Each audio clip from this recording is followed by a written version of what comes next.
Welcome back to the Hoops Temple podcast, Kings Edition. We are 6 games into the season. The Kings stand at 2-4.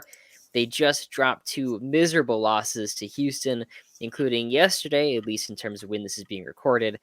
A game they lost by 25, but the score was not as close as it indicates. At one point, the score is 67-107. All hope was lost by basically the third quarter. Jack, how are you feeling? That was a tough one to stomach. I didn't even watch the last 3 minutes. I couldn't handle it.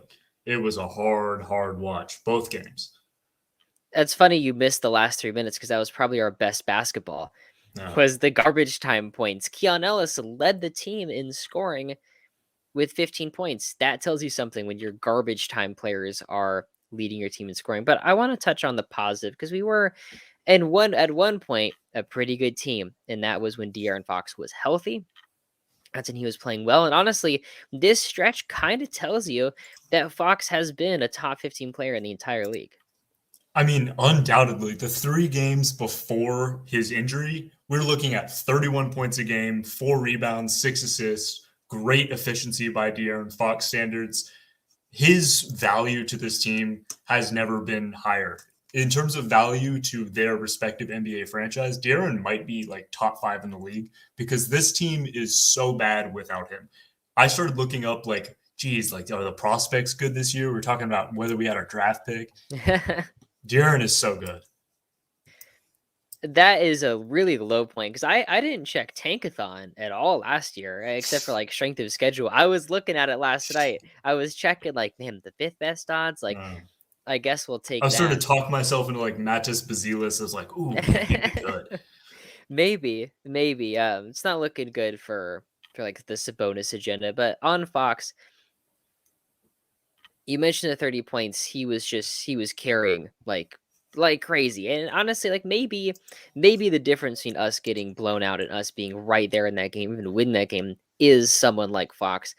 Scores 30 a night. No one can stay in front of him, can facilitate well, try to start on defense, because that just makes everything so much easier. Especially given his backup in Davion Mitchell is probably the worst offensive point guard in the entire league. But I wanted to mention with De'Aaron Fox this season, when he's on the court, the Kings have been in the 98th percentile in terms of points scored per 100 possessions. That's really good. And defensively, the 81st percentile when he's on the court. So they've been basically a top 10 team on offense and defense with him. And that's what we were seeing. And without him, it just kind of fell apart. Because I'll ask you this question. Offensively, points scored per 100 possessions, what percentile does Davion Mitchell land in? Oh, When he's on the court, when he's not as an individual, but him helping the team. I thought I saw this on Twitter this morning. It's really bad. It's low. It's one of the worst in the NBA. Yeah. Take a swing. You have 100. There's 100 options. 6, Lower. 2, Lower. 1. It's lower than that. It's 0. It's the 0th percentile. Now, I Wow. don't know for sure if it's 0.9 or like literally Right. dead last, like actually 0. But either way, you're looking at just essentially the best offense in the league, or one of the best, 98th percentile with Fox to 0th percentile with Davion. So that's kind of the difference. Does that make you feel any better? We play Portland next. If we're 3 and Yeah. 4, Fox comes back, and it's just a mini 2-game slide. We still have Fox on the roster, right? I mean, he's not gone forever. It's just an ankle sprain. Are we going to be okay? Against Portland, I would hope that we're going to be fine. But if we've learned anything from the Rockets game, I think we might want to try using Colby Jones and Jordan Ford a little bit more because we really need someone to handle the ball that's actually competent in terms of scoring. Maybe it's moving Malik to like a more point guard role for a game. I don't know what it is, but we can't have Davion Mitchell running an offense and expect to win games. Are we done with the positives? Or is there anything else before we just rip this team bit by bit? Yeah. Well, I mean, we talked about it a little bit before we started recording, but Colby Jones and Keon Ellis playing very, very well in the first couple games. That's always great. But again, these are our 13th and 14th guy, respectfully. I think they should get a little more run, but I still like Mike Brown. When I'm watching the game, I'm not upset about the rotations or when the timeouts are called. I still feel like what I like as a coach is being or in a coach is being demonstrated with Mike Brown currently. His leadership and the way he's continued to mentor these guys is still good. I think it's Fox, it's Mike Brown. The rest of this team has huge issues. I did my power rankings yesterday, my possible chairs power rankings, which is Oof. just crisp name. Mm. I had the Kings 21st. How do you feel about that? Jeez, that's so low. It's low, but maybe I shouldn't have up. Well, I wanted to do it last night, and Right. I watched the game, and then when that was next on the slate, I just couldn't convince myself like that we're better than like Orlando or the Pelicans, Well, Cleveland, like yeah. how could we do those two games and then how could I say that we're better than Houston, right? I mean, the way to talk about it is just think about what any pick a team in the league, a good team, the Nuggets, the Celtics, Mm, whoever. Take away their number one guy, the guy who their offense, their entire team is built around. They're also not going to be great. Obviously, they're yeah, not going to be quite this bad. But you take Stephen Curry off the Warriors team, that's a horrible team. That's a maybe bottom it was five too team. harsh. Right. Okay, I had to juggle not liking Houston and Yeah. the fact that they just destroyed us by What's the gripe with Houston? Is it just Dylan Brooks? no, I just don't they're too young. I still think they're gonna land about 30 something game, like 35 wins. Yeah. But I saw the Van Fleet signing kind of paying off for them in that game. He facilitates really well, drives really well. Um, let's talk about Sabonis. Yeah. Now, you'd hope your all NBA, almost like kind of fringe MVP talk. He's seventh last year in MVP Yeah. voting. He was seventh Would in be voting able last to year. step up offensively in Fox's absence. He took 10 shots in the first game against Houston, and I made a video saying like he's got to shoot the ball more. I don't know what's going on. And he backs that one up with a 4-shot performance. Why isn't Sabonis shooting the fucking ball, Jack? What's he waiting for? He doesn't get good looks without De'Aaron Fox on the court. It's really crazy how much his looks vary just depending on whether Fox is on the court with him. Because without Fox and just an entirely just a total non-threat on offense with Davion Mitchell at the top of the key and Kevin Huerter, who has been spotty, and then Harrison Barnes, who has also been spotty. The whole defense is collapsing around Sabonis, and as you know, once he's outside of like that 8 to 16 foot range, he's screwed. The defense just collapsed all over him. He had nothing that was wide open. You have to shoot the ball to keep your You do. keep your facilitation dangerous. Like you can't be a pass first big and never score because then the Mhm. defense just kind of sags off. Like against Houston, usually last season he was 18 points per game, super efficient, a really good player in the post because he was dangerous to score. Sometimes he was like at the last second he's doubled down there and he was able to kick it out really well. Um, the Rockets were just not doing that. They just had Şengün on him one on Mhm. one, and when you don't send that double and there's no threat to score, the rest of the offense gums up. Here's something Davion Mitchell, I said was the 0th percentile for Mm. points scored per 100 possessions in terms of how he impacts a team, but Domantas Sabonis the 1st percentile.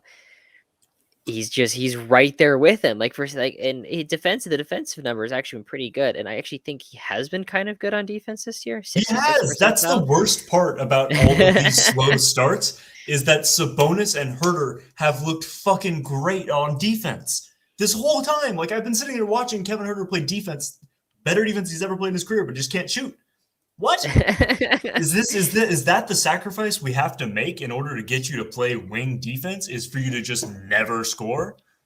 Maybe. I mean, part of me wonders like did we stop practicing offense at some point in Right. the off season and like we're cold right now. The guys are getting used to scoring the ball at a high level because Sabonis has been switching on the perimeter much better.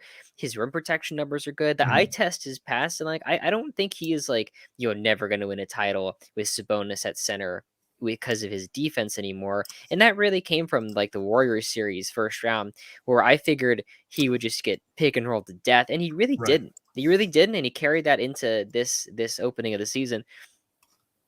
Dude can't score anymore. He's like 14 points and 5 assists, and that's just not nearly special enough.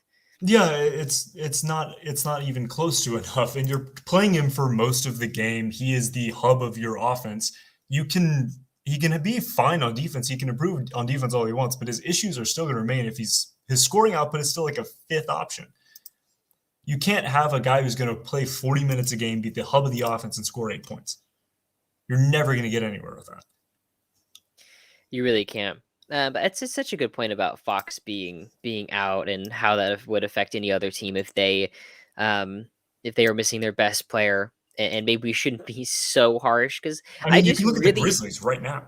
yeah, no, that's true. And with the West being so tough and just the NBA being so good, you really can't just have your best player miss time. Like you're gonna No. be playing pretty sub 500 basketball. Yeah. Oof. Any other thoughts on Sabonis? Oof. So I'm I'm the biggest Sabonis defender because he gets so much abuse across the league. It's really hard to see him not be aggressive. Aggressive Sabonis wins us games. I don't know what is up with the entire team right now with just lacking that aggression outside of De'Aaron. No one seemed to want to score, least of all Sabonis. They just hammered us. I mean, this is really just about the Houston series. Looking at basically their entirety of their lineup, they were bigger, faster, stronger, more athletic at every position. We were just outmatched purely. Like the Şengün would get the ball and do little half hooks and spins, and he'd take jumpers, pump fake 3-pointers that worked. Like he doesn't even really shoot threes, and he was drawing so much attention to the perimeter. And Man, we Sabonis could have has used Trey Lyles. yeah, we could have used Lyles Just a and physical Fox. body in there. I just when Sabonis has the ball, he just is just no threat to shoot it or even take hooks off with his right hand, and so it's just isn't as dangerous as it used to be. Is Fox playing against Portland? It's not confirmed. He's supposed to be able to. I think it's going to be like a questionable distinction. But I mean, in theory, he was almost good to go for last night. But, we were just playing cautious, which is the right thing to do at this point of the year. And it was right to assume that maybe we'd have an easier time against the Rockets, which we clearly did not. Ah, God. No, we didn't. Let's move on from Sabonis and just continue the roast of this slow start. Keegan Murray, 36% shooting, 26% from three. Ice cold. And I'm not so concerned because everything still looks the same. He's still playing pretty good defense. He's still involved in plays. He's getting the same looks. He just aren't falling. I think that's a slump. Do you have any other Keegan thoughts? I'm not too worried about Keegan. I'm a little disappointed. I think I'm not worried about his percentages and his shooting because, again, he's proven. At some level, he's proven. It'll come back. It's a regression, or I guess progression to the mean.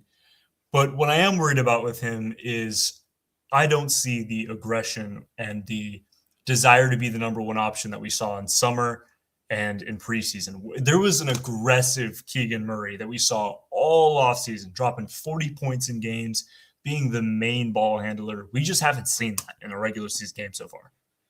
If anyone can get that going, it is Mike Brown. And so I feel comfortable with that. Just grilling Keegan to take these shots. And I think he did already. I think they already did that. They already had that speech. And so I think the lack of efficiency is a result of maybe biting off a little more than he can chew. Maybe they were a little too eager to get him rolling with 18 shots a night to start. He just wasn't quite ready. He's currently taking 13.5 shots, which is the second most on the entire Kings. But that's probably right?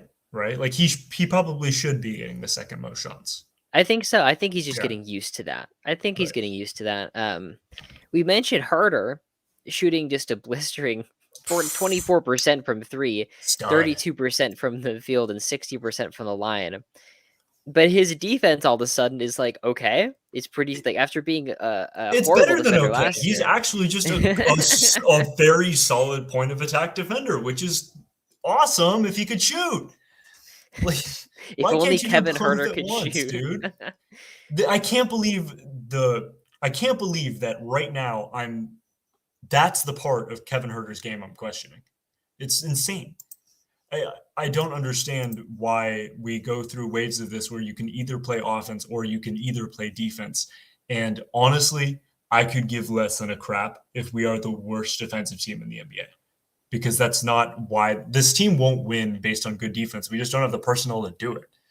We're going to win by being awesome at offense. We just don't have the personnel to have a great defense. You got to build on your strengths. I feel like Yeah. with what we're doing right now, maybe they were too concerned with getting the defense to like league average, because a league average defense and like a league average offense is an average team. But if you Mm. have one great strength, you can win games. I did want to note some lineup stuff. We've had 2 lineups play over 100 possessions this season.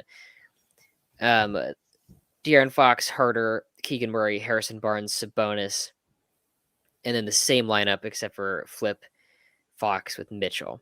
Now, Right. the differential per 100 possessions for the Fox lineup is plus 16.4, which is really good, 84th Really great. percentile. Yeah. That same lineup, flipping Davion for Fox, is negative 17.6, Is that the worst in the 23rd league? percentile. Ah, It's not the worst in the league, that's but it's bad. really bad for it's the lineup we've used the most so far this season. Where's your Davion Mitchell stock? Because I warned you to sell it in the offseason. My Davion Mitchell stock is at an all-time low. I want to see more Jones and Ford. I'm kind of done with seeing him play over 25 minutes. I think at this point, he's still a very good defender. I'll give him that. He's still a very good guard defender. I'm probably more okay with him getting spot minutes to take on like a Luka Doncic or someone like that. I think he should be a fun utility guy occasionally, but Yeah. but the thing is, like, how good are you on defense when you're 6 foot? You can disrupt offensively. He chased Steph around last Yeah. year. Steph demolished us. Steph destroyed us. He had a 50-point game 7. Like, let's not pretend like he affected him. He was there and he chased him around, and that's hard. But it just no matter how good defensively you are, you're not gonna be super impactful if you're not a huge wing or a huge center. Like, you just can't be that impactful. Speaking of people that are probably playing too many minutes than they should be, Aaron, how much of Harrison Barnes' legacy was saved by that opening game? Because he is averaging 31 minutes a game and has been horrible. He's been hilariously bad. Yeah. That initial game was all he had left in the tank. Since then, I think I sent you the averages. It's like 9 points and 2 rebounds. Mhm. Jack, he's 6'8" or 6'9" with a 7-foot Yeah. wingspan. What's going on out there? Like, he's averaging 2 rebounds per game. He And just runs. He doesn't do anything. He runs and not fast. He runs slow. do you know how many total blocks he has this season? Probably 0. I don't think he's gotten a single block. Has he gotten 1. one? He's Oh my gotten god. 1. He has This is a 1 block. joke. Okay, to his point, to his defense, he's shooting 46% from 3, which is very, very good. He's the only king, except for like Malik Monk, who actually can hit threes right now. It feels like our players are having like all of the opposite problems that we anticipated. We thought Herter would be a deadeye, but he can't defend. It's the opposite. We thought Sabonis would be this offensive hub, but he can't defend. But that's the opposite. We thought Barnes would be our kind of glue defensive guy, but he struggles on offense, and he is shooting the lights out of the ball and doing literally nothing else. Okay, true, but Barnes is shooting the lights out of the ball sometimes. Because if he in half of the games he's gone like 0 of 4. Was it So that one Jazz game that's just carrying his kinda, yeah. There's a yeah. Jazz game where he shot 5 of 7 and the Warriors game where he shot 4 of 8. And yeah. For positives, I really should have mentioned. I meant to write that down. But JaVale McGee's been really good. I like Yeah. JaVale McGee. Okay. JaVale McGee is a positive. I do need him to stop fouling people. That would be a great thing. But besides his foul issues, he's actually been really fucking good. Way better than I thought. Here's a number. The De'Aaron Fox, Malik Monk, Chris Duarte, Vezenkov, McGee had 45 possessions. That's the 3rd most on the Kings so far, plus 35.4. Yeah, I really like That's that lineup. like a blowout. They're destroying those guys. There's great shooting, and honestly, like watching McGee, like watching Sabonis and Monk do a pick and roll. I wish it was Monk and McGee. Like when Actually, it I'm had, fully redacting my statement. I was just clouded with my judgment about McGee's foul issues from last game where he had 4 in like 5 minutes. he hasn't been fouling. No, other than last night's game, he's had 1 foul all year. Wow. Hey man, I guess a little recency Wow. bias effect. I guess he's been Jeez. great. Looking at some of the off on stuff. I mean, Mhm. he's plus 52 in 74 minutes. Yeah. That's not plus 52. Sorry, plus 24.6, which is really good. Or like Mhm. Sabonis is negative 20.3. I mean, basically every game we've had, Sabonis's plus minus is negative, and McGee's plus minus is positive, and it feels Yeah. that way. It feels like the Monk McGee pick and rolls are really hard to guard because McGee is still at his age so athletic and has Yeah. great hands and tries really hard and stretches the defense vertically in a way Sabonis never does. I wish he would. I wish his shot blocking was a little bit better. I guess is the only thing I would love from McGee because I think there's some. I kind of like the idea of playing another big man next to Sabonis. I'm still really in love with that because I remember the Miles Turner minutes from Indiana, and I'd love for McGee to be that guy. But he's been incredible. I couldn't have asked for this. I didn't even expect this. There was part of me that didn't expect him to make the roster. Yeah, you know what's crazy though is looking at that lineup: Fox, Monk, Duarte, Vezenkov, McGee plus 35.4. Mhm. The lineup of Monk, Kobe Jones, Keegan Murray, Vezenkov, and Sabonis, which seems fine, is minus 56.3, which is it's just insanity how bad that group has worked together in the few possessions they've had. Basically every lineup with Sabonis's name attached to it is getting blown out, which is really hard to see. Yeah, it's it's really hard to look at stats like that and not think about the obvious here, which is moving Ooh. it. But I know I Moving off really of do. it? I feel like that's such a taboo.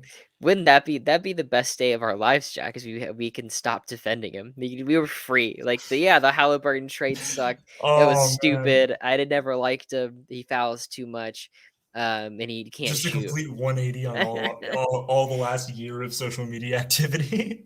Who would want him? I'm not saying he definitely is of positive value. He's not Julius Randle or James Yeah, Harden, he's really good, but and his like, contract is pretty good. And so like yeah, here's what I think is coming and what we talked about. Um the OG and Anunoby overpay. Like Barnes and okay, but would you do yeah. Barnes in the three first? Barnes and Day. I haven't done the contracts. Let me take a look. We do some Yeah, on what's OG air. making? But isn't OG like an 18 million a year guy? I honestly it might match up perfectly with Because if Barnes. it's 18 a million, then that's exactly Barnes, or alternatively, that's Herter plus Davion, if he's in that like low 20 range. But Herder might be interesting for them. yeah, I would actually probably, as much as I would prefer for that trade to include Barnes, they would probably want Herter. I'm fine with that. That's that's fine. OG is 18 million. We'll 18, go. fucking. Yeah. Nice job. We'll have a Herder and Herter's Davion. at 16, Davion's like at what, 7, 8? 5. Let's see if this 5. works. Trade machine going? Yeah, that does work. That Oh, look at works. that. So we give up Herder, Davion, and basically 3 firsts. I doubt we'd have to give up 3 if you were giving up Herter and Davion. Maybe What's 2. Davion? Well, Eh. Davion's filler, but he's a flyer. Okay, he's a I flyer. was thinking 3, but it's like 1. It's like 2029 top 7 Oh, protected, yeah. Well, yeah, and sure. then If you're like gonna protect it, maybe yeah, yeah. one or like two of those are unprotected. One is heavily protected. Um, Mhm. I mean, you got to trade OG at some point, right? And the They've Raptors got have to trade been. him at some point. The thing is, I don't. The Raptors have been pretty good this year, but like, how can you play Scotty Barnes more? Like anyone that's Right. in the way of Scotty Barnes, like, should probably go. So, I mean, in that vein, do you think they would toss on like an Otto Porter or someone, just get a wing defender? They're not Maybe. playing it. They're not playing him. We'd use him. We play on a border, right? Maybe I kind of want to consolidate a little bit just because I like Keon Ellis and I like Colby Jones.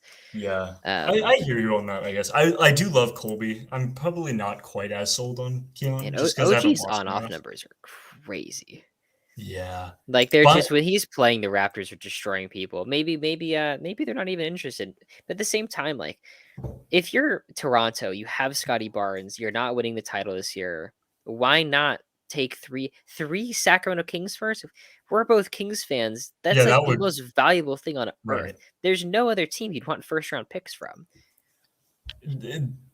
Undoubtedly. I mean, just the name attached in any context. Holy shit, a Kings pick? Those guys suck. Yeah. Yeah. And then all of a sudden you have like, a crazy active wing defender. I think I'm into the big moves and like it Yeah, makes me so I rethink mean, the offseason a little bit just in terms of right. like why did we re-sign Harrison Barnes? Does it make you think making a big does it make you rethink about potentially making a big move on the deadline? I didn't want anything, but you had the podcast with Yoga Mhm. Showstar, and I said like Right. I just want to keep this together. But I'm guessing with Fox coming back, well, we're gonna be fine. We're not gonna be like the 3 seed that we were last year, but maybe we'll end up basically right where everyone thought we were gonna be, which is like 44, 45 wins Mhm.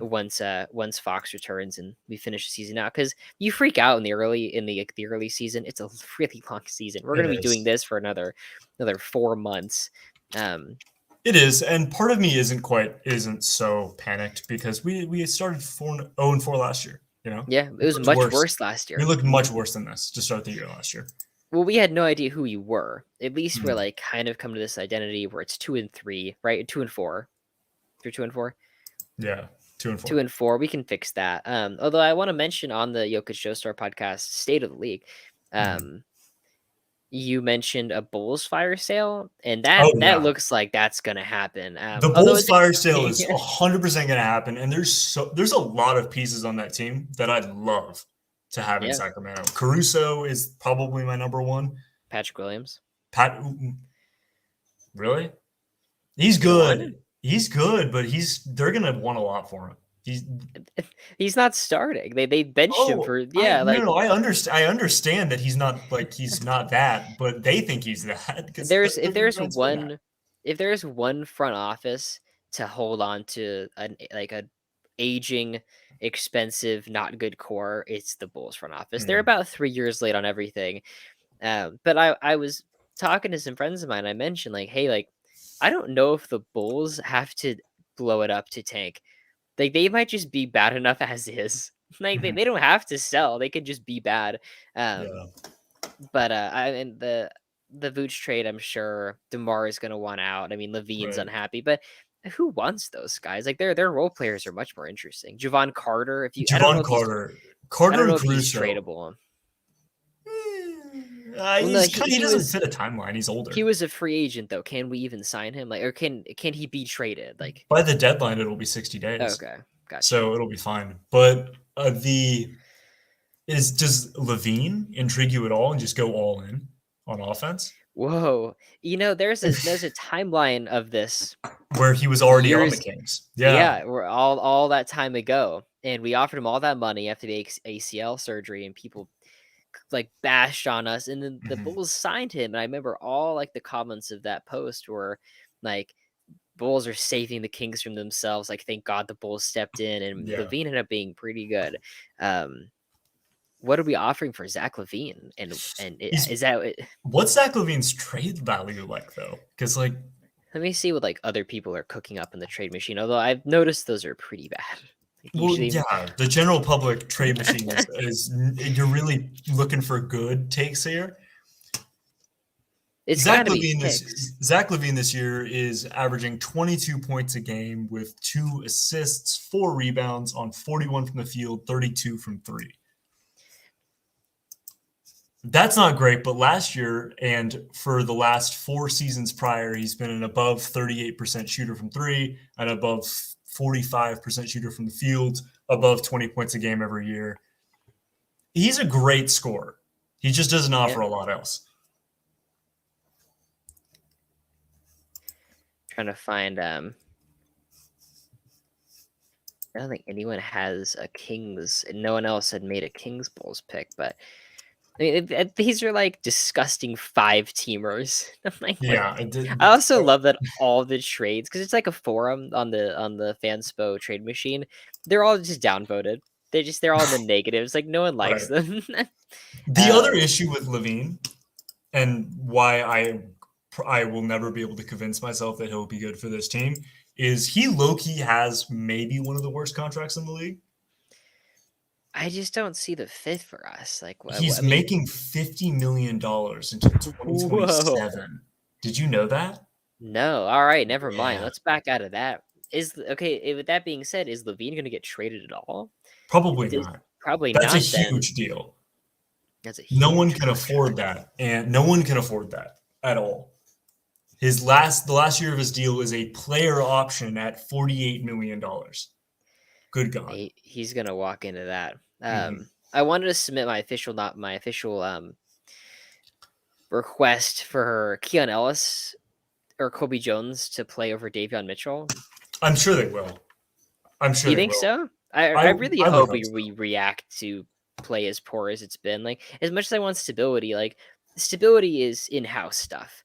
Like, Mhm. I like keeping the same guys in the building, but if the guys aren't working out, like let's give some people some run. Like the past 2 games, especially if Fox is not playing against Portland, this is the perfect opportunity to give it a little bit of a shot. Yeah, I'm a against Ellis Portland, I don't believer. mind trying a bunch of weird shit. If that means Ellis is getting actual minutes, if that means even a guy like Kessler Edwards is getting actual minutes, just someone who can maybe guard the perimeter, I'm okay with getting weird. I agree with you.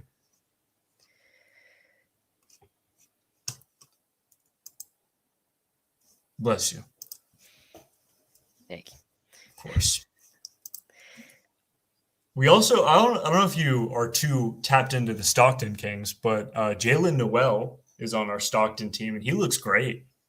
He looks Okay, fucking great in the G League right now. I don't know why he's not on the roster. He's an NBA quality player.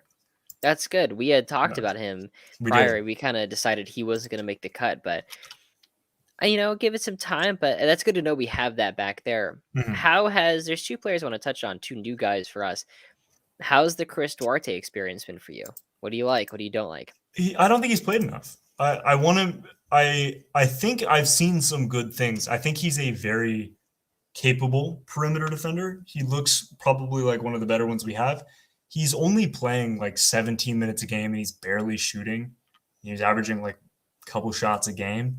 I'd like to see him get some run when it's pretty clear if you watch Kings games when it's going to be a bad Kevin Herter night or it's going to be a bad Malik Monk night. You can generally tell a couple minutes of the game. He's missed 3 in a row. You're like, all right. I'd like to see Duarte just fill his role for the rest of the game, just to see what we've gotten him because he's a great defender, and the shooting is streaky, which is going to be a constant problem. But having a guy who's nice on defense is something we need. We're currently a bottom 10 team on offense and defense, Yeah, and we've kind of cobbled together a bunch of extremes. Like this player is pretty good defensively, can't make a shot, and yeah, you know, um, and he's whatnot. But shooting I have liked 33%. Duarte. Yeah, Duarte shooting 33% from three and from the field. he's just not shooting very much. Not at all. No. Yeah, he's just not involved, which is understandable because he's new and he's a sort of end of the rotation guy. I'd like to see him get more involved. Again, this is something we could do in a game like Portland. Although I'd say the same thing against Houston, a shitty team like Houston, but no, we lose twice in a row. So, what do I know anymore? Let me check something real quick about the minutes played, because I what I'm sure we're doing right now is trying to find our guys, like our If rhythm. it, if you're asking Um, about Duarte's minutes, he's played 26, 14, 7, 26, 15. How's he supposed to yeah, find a groove? last season we had 11 guys averaging uh 10 or more minutes per game. Same number this season, but obviously last season we had a bunch of like Terrence Davis, Metu, Mhm. Edwards kind of in and out. And to our bread to have gone 11 deep, because that's basically 11 deep to 10 minutes or more. Um, we're definitely kind of going to establish, an 8-man, 9-man rotation where someone's getting cut off. And I do like that we're trying to figure that out. And maybe that was the plan all along. And Fox's injury kind of helps that process, but also hurts our chance at winning games. How's Vezenkov been? Because Vezenkov's only at 14 minutes. I feel like he should be playing more. Someone's got to lose minutes. If you can't play everyone Right. 20 minutes a game, that's kind of why I want like a 2-for-1 trade or a 3-for-1 trade, where we just are able to kind of cut down on like all the guys who are Right. good enough to be like kind of the 10th or 9th, 10th guy. Sasha should be playing more often. It's his minutes has also been kind of strange. He played 3 pretty solid games back to back to get back with the first 3 games of the year. You know, he scored, what was it, 8, 10, 11 points, and then he just didn't get touches for the next 3 games. He had a nice. Go ahead. He's proved at the very least that the shot is there. He's a good shooter. We got that. And his pick and roll is cool, and he can move off the ball. And he's kind of got like that statue defense that some people kind of pull out that can work sometimes, but he's very unathletic. His shooting numbers are bad. 27% from 3. I'm trying to figure out if he but with the sample size being so small, like if he makes 4 more of those, I think it's like mid or like high 30s, like 38% or something. Let me do the math really quickly. 27%. That's 1, 2, 6. That's 7, 12. Okay, so if he's 6 for 20 right now. He's 6 for I was trying to figure out. So he is 6 for 20. He's 6 for 22, which is 27%. If he makes 4 more of those, that's 10 for 22, and it's 45%. It's almost half, and it's a whole different conversation. It's a low knockdown shooter. So I won't get too wrapped up in those numbers. The first 3 games, he was 2 for 5, 2 for 4, 2 for 4. Great games. I'm a little worried about where he fits, because there was some cool lineups with him and McGee, but I don't think you can play him with McGee. I don't think you can play him with Sabonis, and I also don't think you can play him with Harrison Barnes, because you can't have 2 archaic guys who can't move. In or you spurts, can't have 3, maybe. I guess. In spurts, just hit him. 3 minutes of crazy offense, go Sabonis, Barnes, and Vezenkov, and then kind of flip it around and whatnot. But what I want to mention with the Houston series, I wish basketball did series like baseball. I just think that'd be cool to play the same. It's like, all right, same team 4 times in a row. Let's do this. Yeah, but then that Warriors series is gonna hurt. Yeah. Then you have to do that again. I think that would just builds rivalries really well, especially because like if there's like I'm off this time, or I want to see this team, it's like, all right, we're gonna play them basically like the first week of November is Rockets week or something. But anyways, the threes we were generating were not open, and so for Vezenkov to struggle from 3 is kind of expected, because we opened the second half of last night's game with a shot clock violation.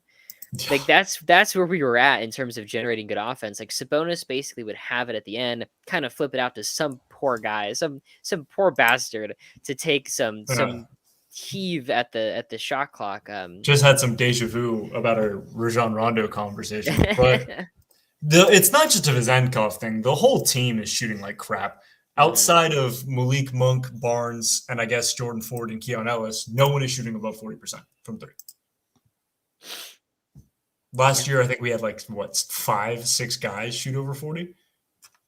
I don't know if it's that high, but let's take a look at our next 10 games or so. We have Portland, hoping that's a win. If it's a loss, we're going to be in a really dark place. We're going to come record part 2 of 5 guys over 40% last year. Crap. Wow. If we lose that game, we'll do part 2 of this, and it's going to be just even more upset. If you thought I was yelling, I'm going to be yelling.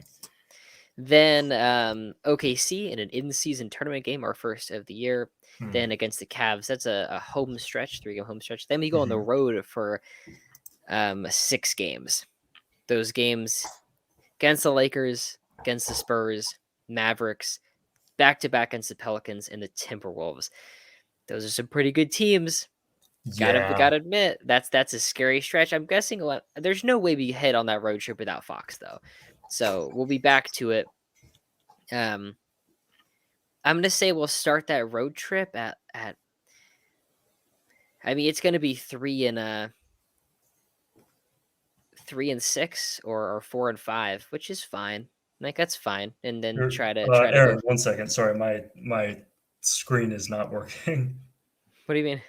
It's just 1 second. Let me just pause for a second. All right. Oh, I see you. I don't. Yeah, no. Like mine is just black. I can't see anything. I'm just disjointed voice on a phone.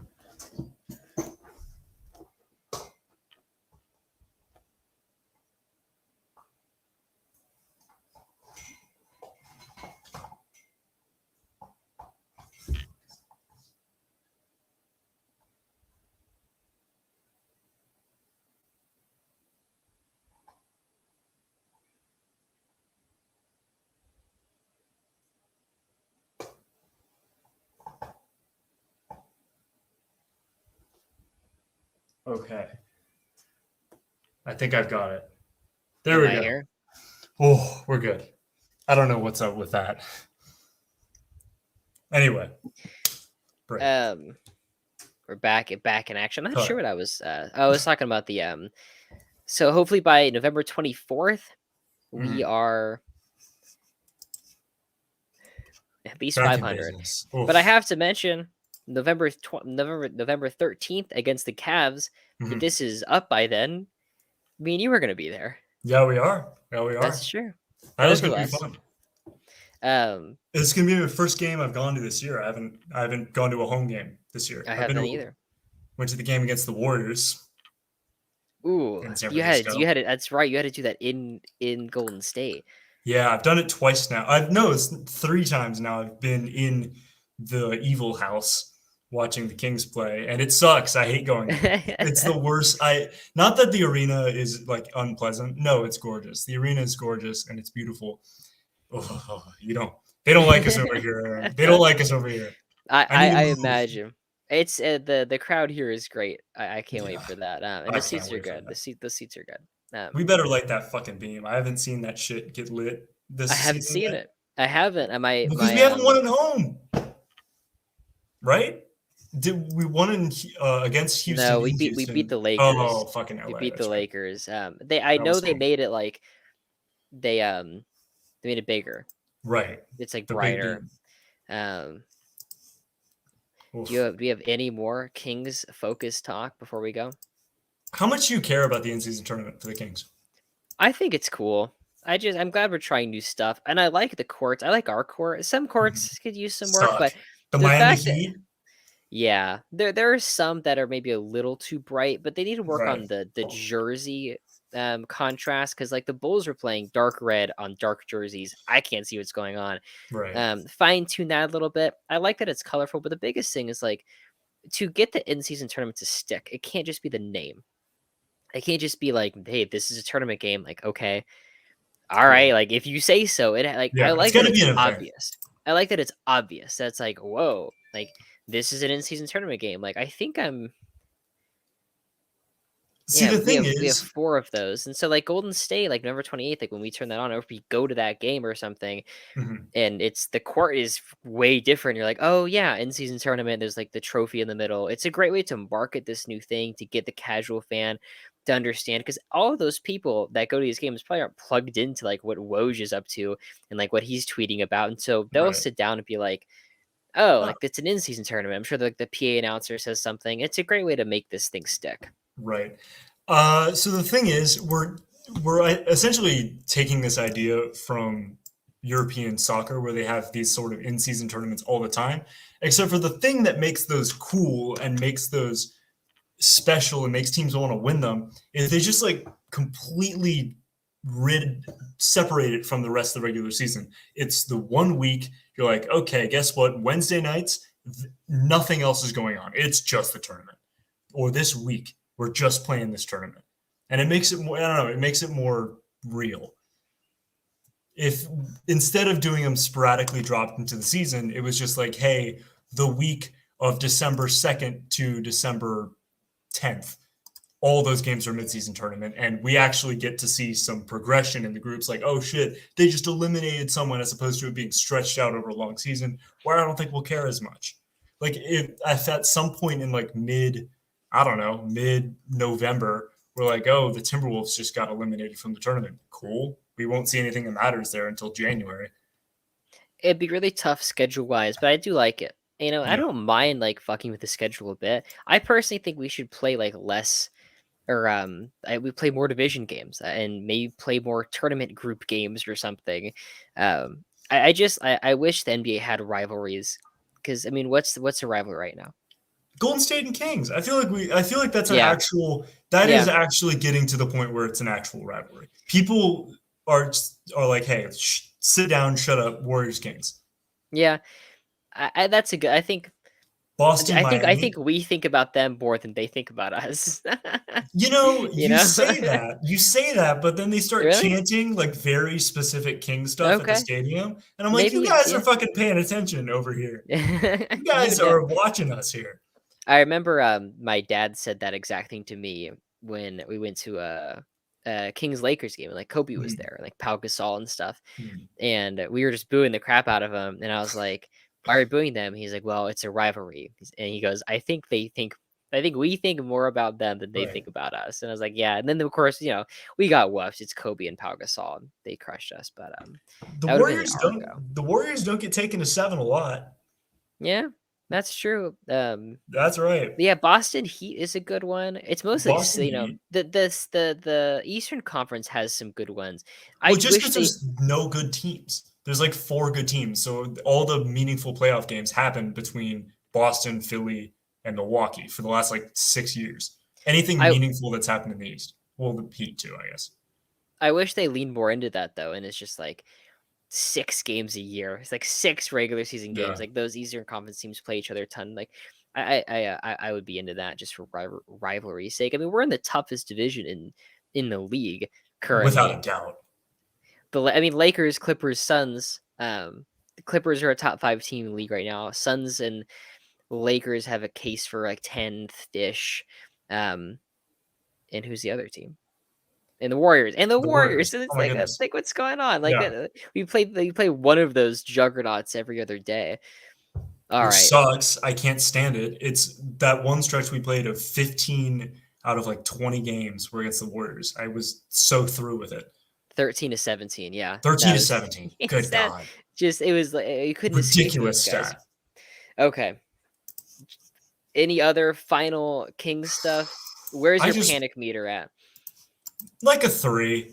I'm at Okay. the level where before this Houston series, I don't think I looked at the trade machine once and like seriously with the Kings. But now I look at it, I've got like a massive list of guys, a big Google Doc list of guys who I think might be an interesting trade topic. I didn't have that until last night, but I got manic after that game and started just like, Jericho Sims would look great in purple. That's a dark Which he place to would. be. He would. Yeah, he would. I think I'm at like a 5. A 5 is I wish we had a better record, and I understand things have to change to get better. Right. And that's basically, the fact that I know we need to either move some guys around, or some guys need to just not be playing at all.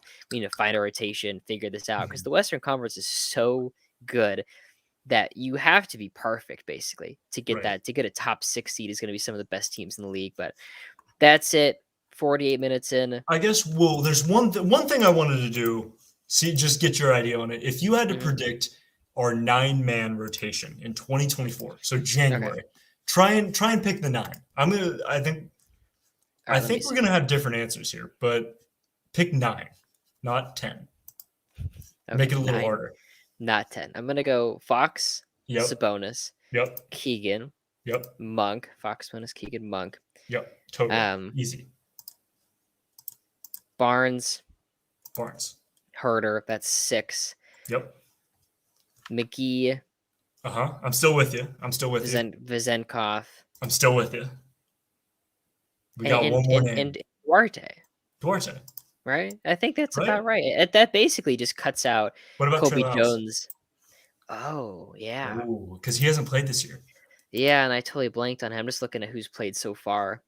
So I guess the debate goes down to Lyles versus Duarte versus Colby Jones, I guess, versus Davion. I think it's Lyles versus Vizenkov. Like that's kind of his Yeah, I don't. minutes. Yeah, you're right. I think I wanted to believe that Sasha was locked. He's not. I don't think he is. I'm guessing. Well, the thing is, like, I think, yeah, we'll cut. So no Davion, no Colby Jones. That's 30 minutes a game, and then Lyles comes in, takes probably about 15 minutes a game, but Mhm. half that, and it's like like kind of a big man slash forward rotation of Vizenkov, Lyles, and McGee. And like Right. sometimes it's Lyles at the center position, played 60% of his minutes there last season.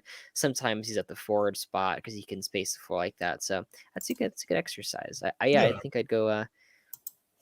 That's Yeah, probably what I would go with too. I really want Sasha to work. I'm really pulling for this. I think he has some time because it seems to be a while until Lyles is ready. He keeps getting ruled out. Right. I would hope he's got a decently long leash.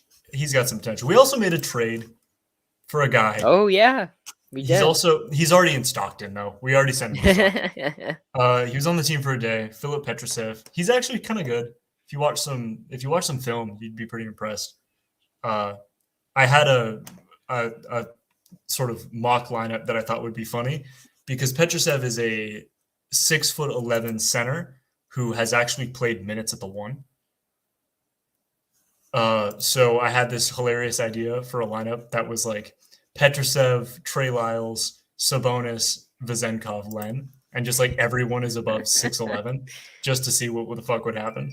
It's not a real lineup. It'd be hilarious. I'm into that. I'm into that idea. Yeah. You know, if it gets bad enough, but I don't want to get too into the tankathon thing yet. Because I mean, do you remember when like we were like 27-50 under like Luke Walton and what that felt like?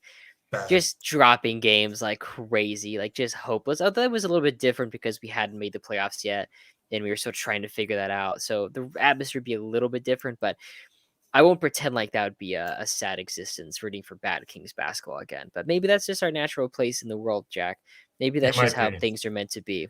Maybe we're meant to look at middling role players and wish that they were our star player. Hey, that's literally what Harrison Barnes was. That's actually what we did. Is we took legitimately what we did. We were like, oh man, this guy's gonna be a star. No. Hey, we won that trade though. Totally. Zach Randolph and Justin Jackson was garbage. Justin Jackson was never good. I don't know how we convinced a team to give us anything of value for Justin Jackson. He's actually still in the fucking league, which is unbelievable. Really? He still keeps getting jobs. Is he on the? He was on guess Boston guess what teams he has played on, because it's a funny list. Kings, Mavs. Yeah. I swear he was on Boston for a second. Or was that he was on Boston for a second. Kings, Mavs. And Sixers, then it gets worse. No? Clippers? Ooh, not Clippers. I would have recognized that. Justin Jackson. The Grizzlies? No. What if I told you played on Phoenix last year? Really? Yeah. I'm just trying to think of teams that like had, you know, crazy things happen, some injuries pop in and out, and he may have been signed to a 10-day or something. Yeah. That's good for him. Good for Suns, he got some run with the Bucks. And he got some run with the Thunder. That was the Mavs were salary dumping for some reason. I forget why. Okay. Someone's coming to get you. Come here, right now. All right. Are we all done? We all good?